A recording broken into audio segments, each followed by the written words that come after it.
Good morning. It's good to see you all, and I want to give my thanks also to PwC and Reynolds for inviting me to talk to you all this morning.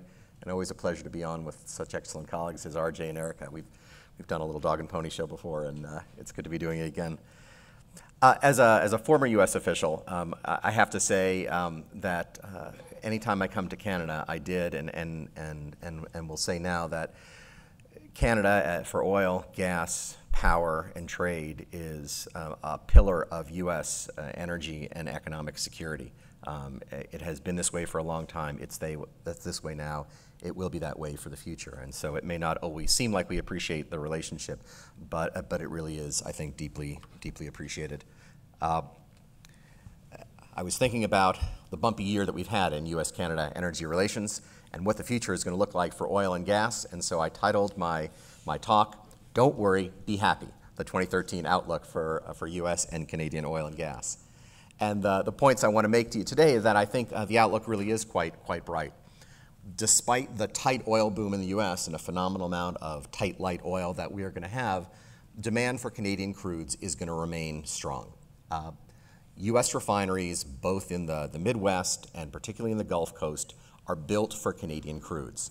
There have been, there's 5 million barrels a day of refining capacity in the Gulf Coast. Motiva is finishing a new project. Marathon has finished a new project. There's an awful lot of capacity down there. It's not going away, and it's built for heavy crudes. And a lot of that may be for producing product for export in a way that we haven't seen in recent years, but I think that's there. The other piece of good news, I think, is that in the United States, infrastructure is not a dirty word anymore because of its correlation to jobs. The U.S. natural gas export capacity, I think, is evolving slowly, which is an opportunity for Canada if it's able to act swiftly, and that those Asian markets that are open, as RJ talked about, are open, but they're going to be open in a particular window, and they're going to be open to those countries which can produce that export capacity quickly. Just to touch for a moment on the slide, this is from Citibank, which is pretty optimistic about the U.S. tight oil boom, and it shows projections for U.S. domestic supply and Canadian imports. And the point of this picture here is that the slice for Canada remains large over a long period of time. And while a lot of this oil, this counts natural gas liquids, may turn into product, we don't have energy security without Canada, and I think that relationship is going to be fundamental. On the oil boom, why don't worry and be happy? While there's all this tremendous oil coming on, the reality is that imports of light sweet oil, which are coming into the Gulf Coast from Africa and from the Middle East and other places, are going to disappear. We're going to be using our own. We're going to be blending that light oil with a lot of Canadian heavy in those refineries. And so the crude trade is going to shift.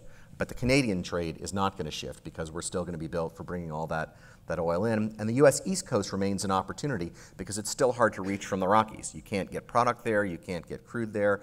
You can't even get product from the U.S. Gulf Coast to the U.S. Gulf East Coast because of the Jones Act. And so I think there's a lot of opportunity there for Canadian lights as well as Canadian heavies. So why not worry?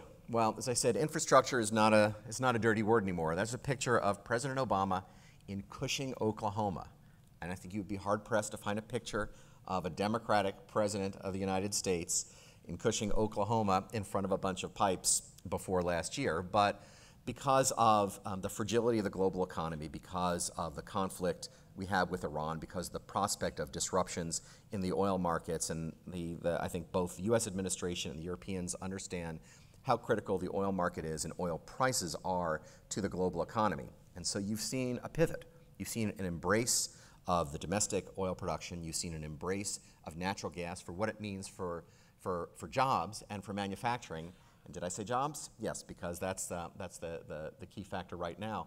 So this is President Obama in Cushing announcing a White House executive order on accelerating the bureaucratic process for approving infrastructure, and particularly the Cushing to Port Arthur leg of Keystone XL.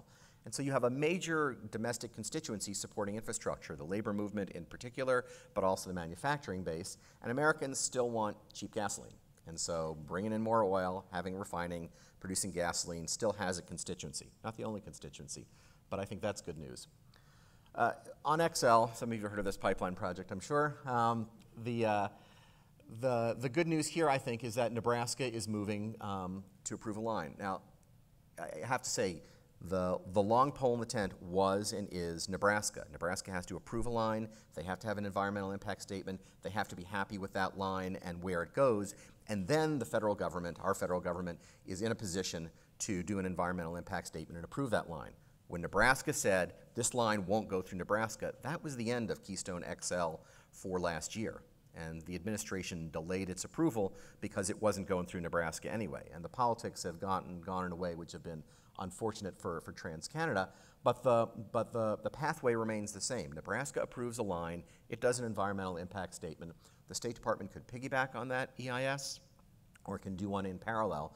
But I think regardless of who wins our presidential elections this year, that you will see rapid approval of Keystone XL in 2013, basically 6 months after Nebraska approves a line. So I think that's good news for Canadian oil production, and it's good news for American consumers as well.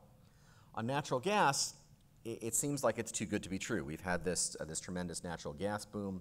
Production is increasing, but the political class in Washington, and that's Senator Wyden, who's the ranking member on the Senate Energy Committee, but with Senator Bingham's retirement, might be the chairman of the U.S. Senate Energy Committee. Lisa Jackson, and of course President Obama announcing the all-the-above strategy.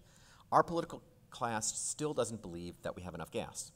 They're not sure that the well performance is going to be there. We're not sure that the supply predictions are accurate. We're not sure about where demand is going to go and that there's enough left over for export.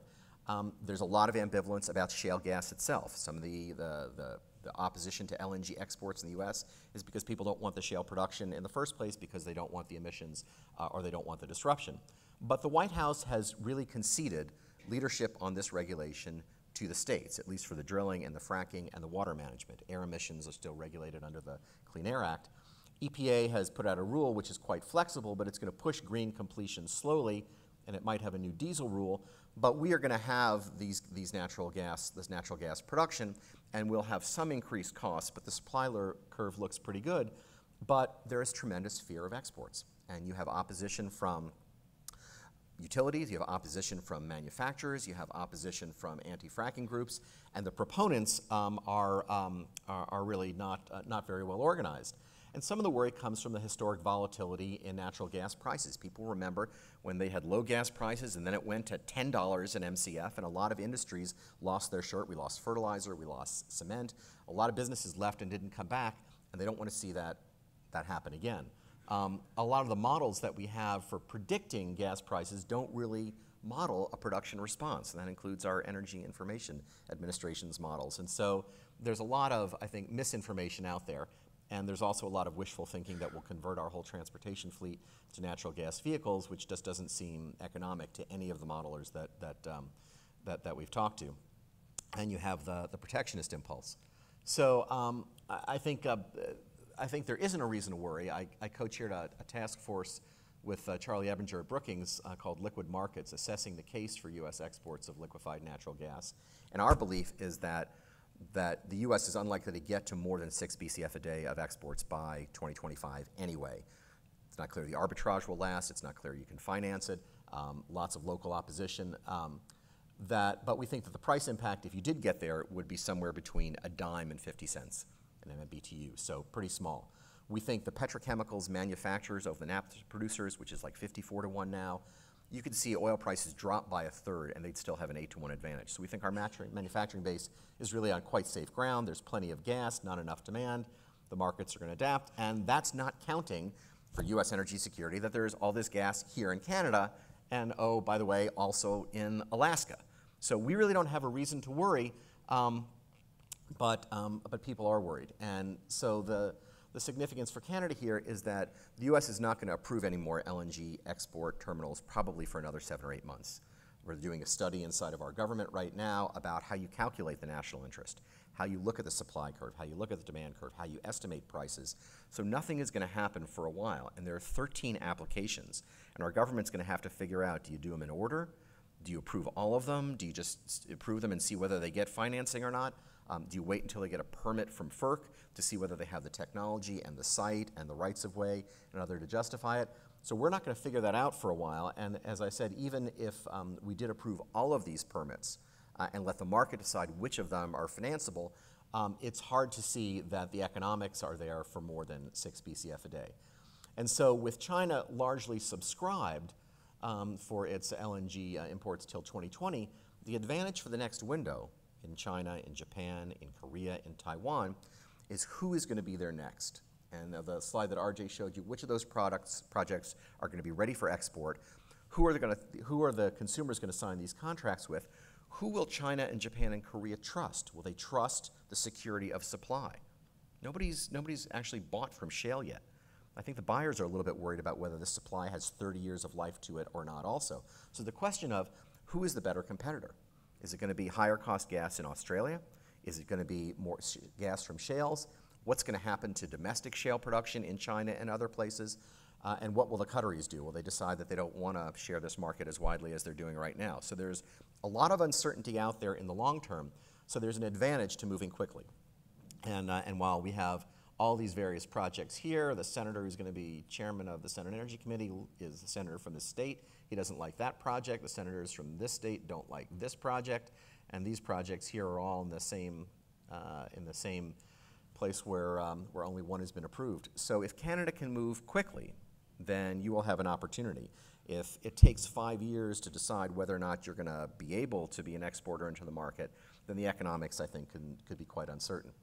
So that's really what I have to say. The outlook is, I think, good for oil. I think the prospects for Canadian crudes to continue to supply U.S. refining in the long term and for product to the European market, for the Asian market, and for the Latin American market is quite strong. I think the infrastructure bumps that we've had will be behind us. And on natural gas, our slowness is your advantage if you can take care of it. I think longer term, as RJ said, there is a political question for Canada, which is about the brand, which is can you explain your story about Canadian production? Can you still deal with the issues about the carbon footprint? Can you explain what's happening on technology so that not only the crude, but the products which are derived from Canadian crudes, whether they come from the United States or someplace else, are attractive to the markets that you want to reach? It's an issue that's not going to go away. But I think you have certainly have the production, you have the technology, you have the will, you're making the investment, and so the outlook is bright. So I hope for Canada, 2013 will be a lucky number. Thank you.